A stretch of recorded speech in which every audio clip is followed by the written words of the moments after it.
Oui. Alors dans notre attitude, le crosslinking dans le kératocone, effectivement, on attend d'avoir une progression. C'est-à-dire que vous le savez, le kératocone n'évolue pas toujours. Alors ça évolue quand on est jeune, mais ensuite c'est variable. Hein. C'est pas toujours le cas. Donc on attend d'avoir une progression avérée parce qu'on a des effets secondaires dus à la désépithélialisation. Ça pourra peut-être changer si on a effectivement une technique inoffensive où on n'a pas à gratter l'épithélium. Par contre, il y a deux cas où on traite d'emblée. Et c'est un consensus international. C'est chez l'enfant, avant 15 ans. Vous avez un kératocone chez un enfant, vous le traitez. Vous n'attendez pas qu'il progresse parce que vous savez qu'il va progresser potentiellement très vite. Et une ectasie, c'est pareil, actuellement, le consensus, quand vous découvrez une ectasie après la ZIC, vous la traitez parce que le génie évolutif de la maladie est différent de celle du kératocone. Donc vous savez, quand vous avez une ectasie après la ZIC, le risque de progression, voilà, ça va s'aggraver. Donc vous voulez essayer de traiter le plus vite possible pour essayer de juguler la maladie le plus tôt possible. Donc ce sont les deux cas où on traite d'emblée. On reste toujours à attendre cette évolution chez le kératocone. Le kératocone, on l'attend. Alors c'est vrai qu'on l'attend, on surveille alors de façon plus ou moins rapprochée selon l'âge, selon le... On est quand même un peu plus lâche, je vous dirais, sur nos critères de progression. C'est vrai qu'on aime bien avoir des topographies successives à 6 mois d'intervalle avec une progression d'une kératométrie maximale ou moyenne. Actuellement, c'est vrai qu'on ne les a pas toujours. Si on a une dégradation d'acuité visuelle, une augmentation kératométrique sur l'auto-kératomètre, je dois vous avouer qu'il nous arrive de traiter si on sait si le patient est jeune et s'il a vraiment un risque, notamment s'il a un œil qui est déjà très altéré et l'autre œil commence à évoluer, on peut quand même traiter. Alors inversement, la limite supérieure à partir de laquelle on ne traite plus. Alors là, je dirais, j'ai pas vraiment de limite. Moi, c'est vrai que ça a été publié les 53 dioptries au-delà desquelles on a de moins bons résultats. Je dirais qu'on a de moins bons résultats parce qu'effectivement, vous avez un risque de progression de progression malgré le traitement qui est plus important, un risque de complication un peu également supérieur, mais c'est des kératocones qui sont déjà assez évolués. Moi, il m'arrive de traiter quand même au-delà. C'est pas une limite. Si vous les fixez, vous pouvez traiter au-delà de 53 dioptries tant que votre kératocone évolue. Il m'arrive d'avoir des kératocones à 59, 60 qui tolèrent très bien leurs lentilles s'ils progressent. Et l'épaisseur? L'épaisseur, par contre, c'est un facteur effectivement limitant. Alors là, on a 400 microns, c'est la limite, vous le savez, pour le crosslinking standard quand on désépithélialise. Il y a des techniques de riboflavine avec différentes osmolarités pour essayer d'induire un œdème péropératoire et pouvoir traiter des cornées plus fines. On peut également, il y a certaines ABAC pour essayer de réduire un petit peu la durée d'imprégnation par ou la durée d'imprégnation par UVA. Ça reste assez encore empirique et c'est vrai que mais bon, ça représente quand même pas le plus grand nombre. Si vous avez une cornée qui est déjà très fine, c'est un kératocone qui est déjà évolué pas mal. Donc le crosslinking peut avoir un intérêt effectivement, mais vous allez passer surtout sur des techniques de réhabilitation. Donc c'est pas les. On a souvent quand même des cornées très précis sur des stades 3 ou des cornées très fines. Quelqu'un avait montré l'année passée de mettre une lentille par-dessus pour augmenter de façon artificielle l'épaisseur de la cornée pour pouvoir traiter ça. Moi, je suis assez sceptique dans le sens où vous savez, comme moi, que les verres de lunettes, les lentilles, tout ça, il y a des traitements anti-UV quand même pour arrêter les UV. Donc c'est vrai que si vous mettez une lentille avec un traitement anti-UV pour ensuite irradier avec des UVA, si vos UVA sont arrêtés par la lentille, je ne suis pas sûr que vous ayez ensuite un traitement stromal cornéen aussi efficace. Après, je pense que ça passera certainement par...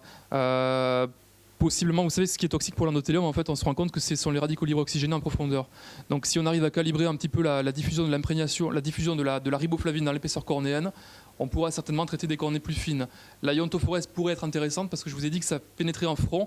On pourrait réduire par exemple la durée peut-être d'un temps de traitement, enfin d'imprégnation de iontophorèse pour réduire la pénétration de la riboflavine dans l'épaisseur cornéenne.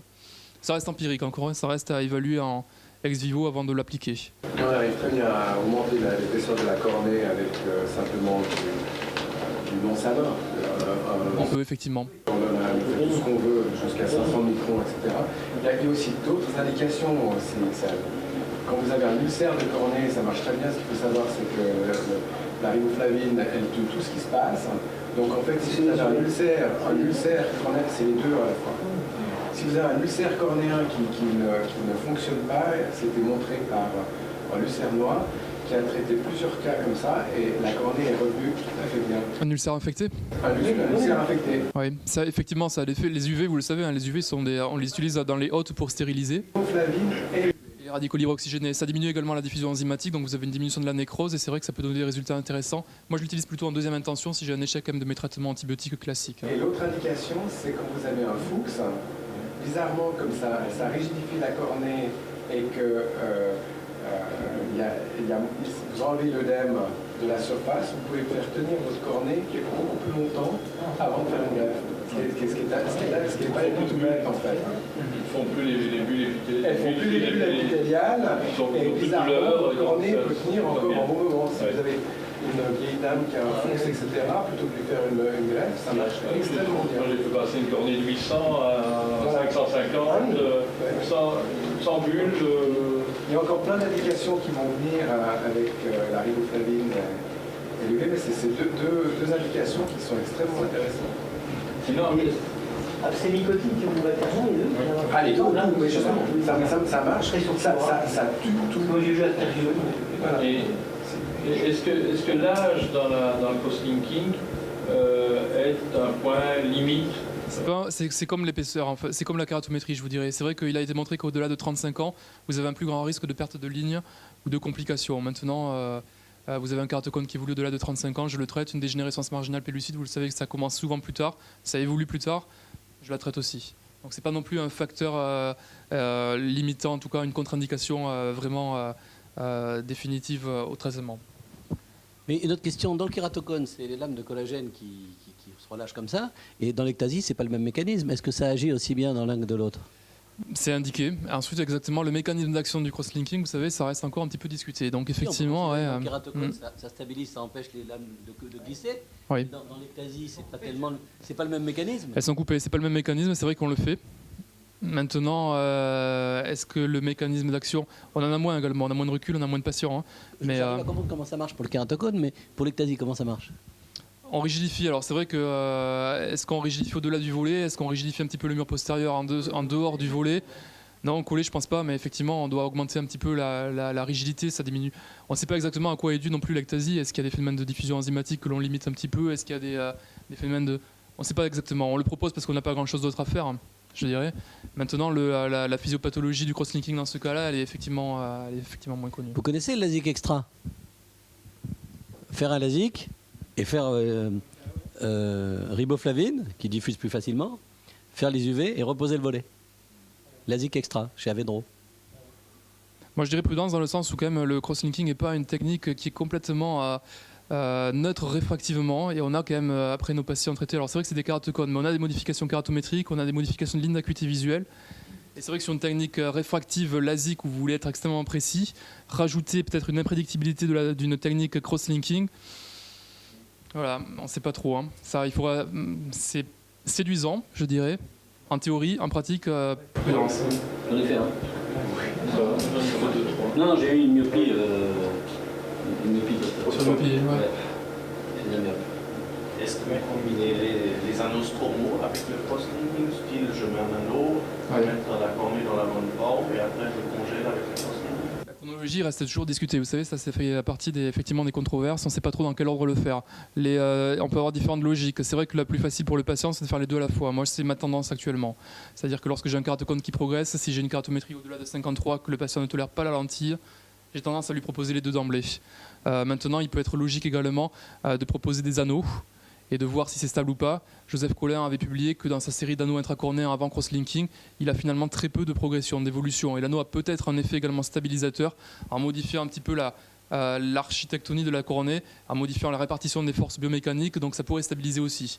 La chronologie, je dirais, n'est pas vraiment fixée. Ma tendance est de faire les deux à la fois quand j'ai vraiment un kératocone qui évolue et que le patient ne tolère pas la lentille de contact, qui n'est pas corrigible non plus par lunette. Ça marche bien de faire les deux à la fois. Vous augmentez pas le risque, vous augmentez pas votre risque. C'est qu'on remet un peu la cornée dans sa bonne forme. En fait. Oui. Ça réduit l'astigmatisme aussi, là, non? Ah oui, tout à fait. L'anneau, c'est pour réhabiliter, donc ça diminue, c'est pour régulariser la cornée. Après, est-ce que, vous savez, il y a eu les techniques également de Kéraflex où on faisait ces techniques de contraction du collagène. Tu en as parlé un petit peu tout à l'heure en disant que c'était effectivement, ça se faisait plus trop.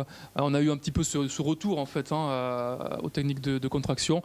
On en entend moins parler. C'est vrai qu'on a des contractions, enfin des aplatissements cornéens qui sont importants, et on pensait avec le cross-linking stabiliser, rigidifier ces cornées une fois qu'on les a aplatis. On observe quand même des phénomènes de régression dans ces cas-là. Donc malgré le cross-linking, derrière ces techniques de contraction. Et pour terminer, la PKR dans le kératocone? La PKR associée au cross-linking, ouais, pourquoi pas, dans les kératocones, dans certaines formes de kératocones, effectivement, de faire du top-pooling dans certaines kératocones. Canelopoulos, lui, a beaucoup communiqué dessus, et la technique actuelle, c'est plutôt en même temps, de le faire en un temps, en simultané. Pas de problème excimer, riboflavine. Non, il n'y a pas d'interaction vraiment. Alors ensuite, c'est pareil, si vous voulez vous augmenter un petit peu l'imprédictibilité, il faut être un peu sous-correcteur dans ce que vous faites en eximeur, et en étant en étant prudent, je voudrais, en étant conservateur, c'est-à-dire qu'on ne va pas amincir un kératocone, ça reste quand même des kératocones relativement débutants, frustes ou débutants, et en n'amincissant pas trop non plus le cornet. Et une PKR sans épithélial? Alors la technique de Topoling dans ces cas-là, effectivement, elle est discutée entre abraser l'épithélium ou faire directement un transépithélial. Il est plutôt plus logique de le faire en transépithélial parce que vous le savez, l'épithélium a un effet masque, donc il va masquer un petit peu. L'épithélium n'a pas la même épaisseur à tous les endroits du cône. Et on le voit très bien actuellement avec les OCT qui nous donnent des cartes de pachymétrie épithéliale. Et c'est très bien corrélé en fait à l'ectasie. Donc c'est même peut-être un examen d'intérêt pour dépister des kératocones débutants en enlevant cet effet masque de l'épithélium. Il est plus fait au niveau de la partie qui bombe, mais il s'épaissit justement dans les parties plates pour essayer de compenser, d'avoir une régularité de la surface. Donc l'avenir peut-être dans ces cas-là, ça serait d'avoir des examens, enfin des eximeurs couplés à un OCT qui vous ferait en fait non pas une courbure de surface épithéliale, mais une courbure de l'abomane. De gommer l'épithélium et de traiter en fait l'abomane, puisque c'est ça qui est malade, l'épithélium ensuite lui recouvre. Donc là, il y a des travaux dans ce sens-là.